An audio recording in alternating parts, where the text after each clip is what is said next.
He venido compartiendo con ustedes esta segunda carta, o fragmentos de esta segunda carta que el apóstol Pablo le escribe a su hermano Timoteo, uno de sus compañeros de misión, a quien engendró en la fe, a quien le impuso las manos, a quien envió para anunciar el mensaje de salvación obrado por Jesucristo en la cruz, y a quien también le encarga el cuidado de sus demás hermanos presbíteros.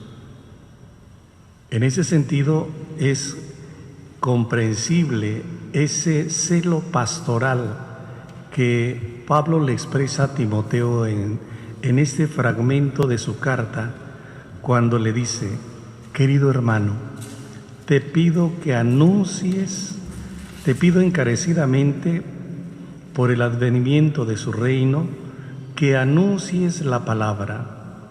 Insiste a tiempo y a destiempo, convence, reprende y exhorta con toda paciencia y sabiduría. A esto yo le llamo celo pastoral. Es decir, que el ministerio profético de un sacerdote tiene que vivirse de manera incisiva en la predicación de la palabra de Dios, buscando siempre que el Evangelio de Jesucristo llegue, penetre, se instale en el corazón de cada oyente, de cada cristiano.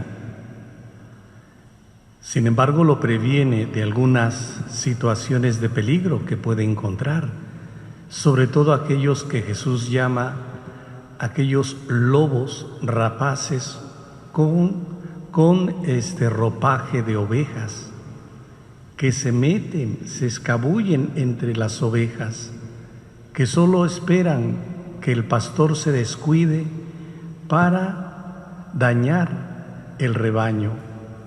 Ten mucho cuidado, le dice Pablo a su hermano Timoteo.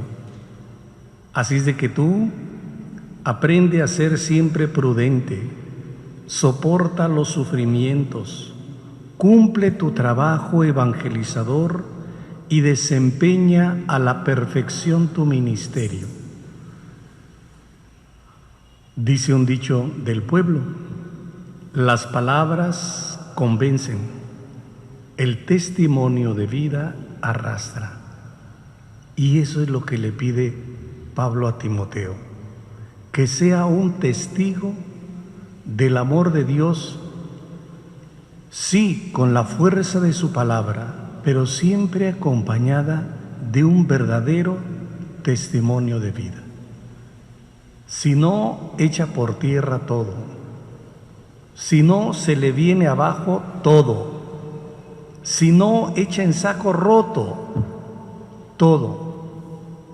En ese sentido, creo que cuando Pablo le expresa, ya en el último párrafo de esta carta, del fragmento de esta carta, y comienza a despedirse de él, porque le expresa de manera clara y precisa, que no se nos olvide, esta carta la escribe desde la cárcel, ya estando en cautiverio. Por eso le dice a su hermano Timoteo: para mí ha llegado la hora del sacrificio y se acerca el momento de mi partida. Pero le dice: yo he luchado en el combate, he recorrido hasta la meta, he perseverado en la fe, y ahora solo espero la corona merecida que el Señor justo juez me habrá de dar al final de mi vida. Porque sabe que no echó todo su trabajo en saco roto, porque sabe que atendió a sus hermanos a tiempo y a destiempo, porque sabe que aceptó los sufrimientos y cumplió cabalmente su ministerio de manera intachable. Cuando la vocación, cualquiera que sea, se vive así, lo único que se espera es en el ocaso de nuestra existencia, extender los brazos y aguardar el abrazo del Señor que viene a nosotros para premiarnos. Así es de que, en ese sentido, creo que es muy comprensible los sentimientos que en ese momento Pablo le está expresando a su hermano Timoteo. Lo está previniendo, lo está exhortando, le está pidiendo a que no sea un apóstol o un discípulo perezoso, indiferente, que se alíe con el enemigo, sino que sea fiel hasta el final. Y en el ocaso de su vida, lo exhorta a que siga su ejemplo de su maestro. Porque también, tarde o temprano, Timoteo sabía que su vida se iba a terminar. Pero si en ese momento sabía Pablo que le había encomendado esta tarea, tenía que llevarla hasta sus últimas consecuencias. Y sin duda alguna así lo hizo. Por otro lado, me llama mucho la atención esta enseñanza de Jesús en el Evangelio, en donde le dice a sus discípulos: cuidado con los escribas, porque presumen lo que no son y se olvidan de lo que realmente deben hacer. Ese es uno de los peligros, que a veces podemos ser víctimas, aquellos que tenemos en las manos este maravilloso tesoro del sacerdocio y la urgente tarea del anuncio del Evangelio. Podemos estacionarnos, podemos aliarnos, podemos olvidarnos incluso de nuestra misión y aprovechar nuestro ministerio para otros fines que no sea para el que Jesús nos llamó y nos consagró. En ese sentido, creo que lo que Jesús le critica mucho a los escribas, esa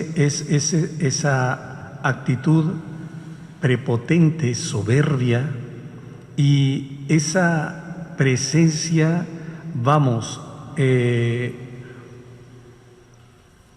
majestuosa, o ¿cómo podría yo llamarle?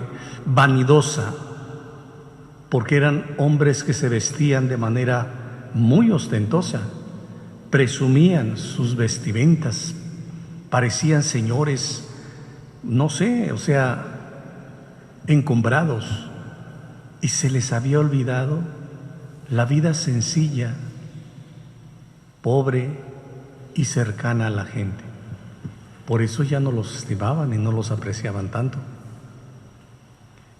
Y para poner de ejemplo la pobreza, en ese momento entra una viuda pobre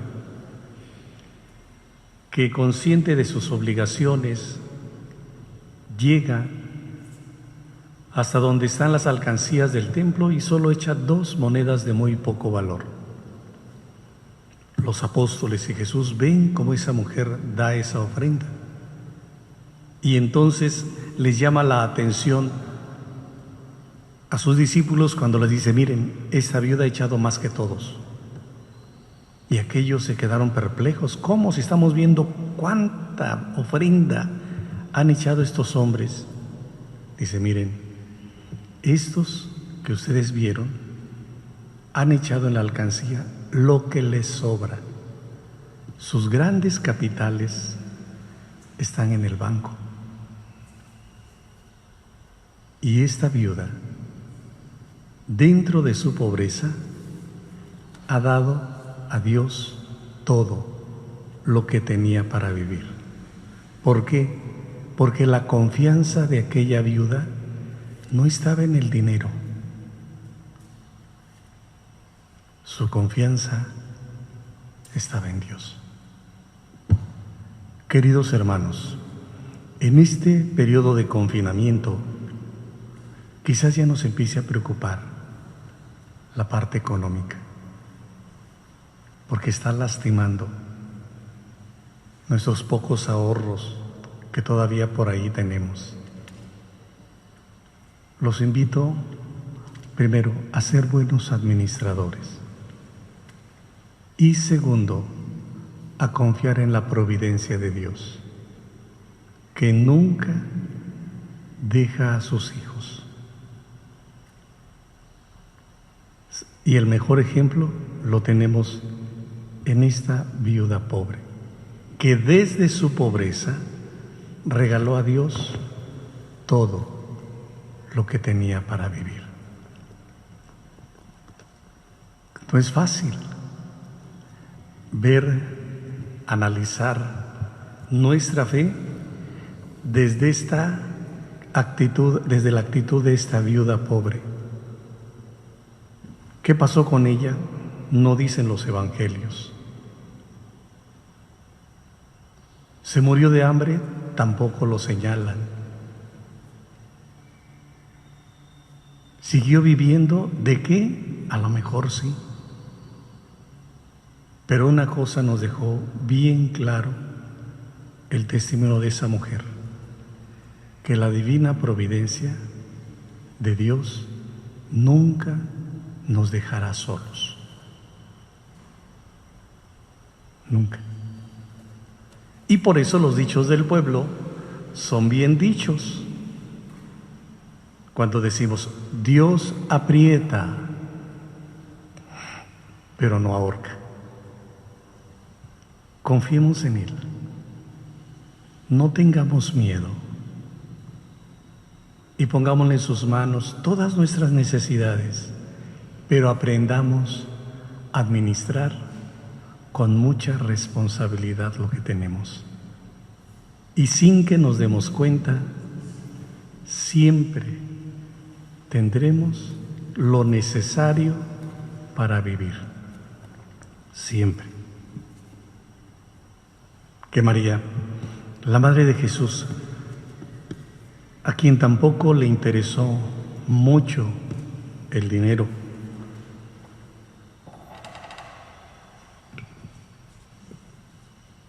a Jesús, que es más, nunca, por lo menos los evangelios nos dicen, cargaba un solo peso sobre sí. Y hay testimonios. Cuando le dijo a Pedro que fuera al mar y sacara un pescado,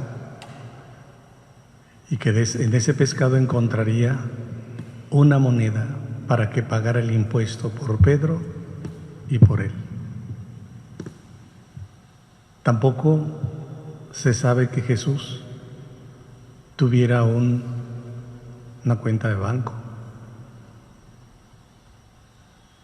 un título de propiedad, una casa, un camello, un elefante. El burro con el que entró el domingo en su entrada triunfal a Jerusalén no era de él, lo mandó pedir. Vete a casa de fulano y dile, el maestro te lo devolverá cuando termine. La pobreza, queridos hermanos, y con eso termino, es un valor evangélico. La miseria es un pecado. Dios quiere que seamos pobres, pero no miserables. Por eso, en estos tiempos de confinamiento, en donde se agudiza la pobreza, es cuando empieza a ser necesaria el principio de la solidaridad. Ser solidario significa compartir desde mi pobreza con los que tienen menos que yo o no tienen nada. Y en ese sentido, yo le doy gracias a Dios porque han surgido personas y familias aquí mismo en Chilpancingo que se tientan el corazón o se han tentado el corazón y nos han regalado algunas despensas para distribuirlas a las familias más pobres. A ellas mi gratitud y al mismo tiempo también le pido a Dios para que sigan siendo solidarias, y tienen, no les sobra, pero desde esa trinchera siguen viendo a sus hermanos su pobreza y desean compartir los bienes que tienen. Ojalá y Dios les siga moviendo el corazón para que nos sigan ayudando. Aquí llegan las despensas, las distribuimos a familias verdaderamente necesitadas, y lo menos que recibimos de la entrega de esas despensas es siempre el gesto de gratitud. Seamos solidarios y verán cómo Dios nos multiplicará los bienes de la tierra para compartirlos con los pobres. Se lo pedimos con mucha fe.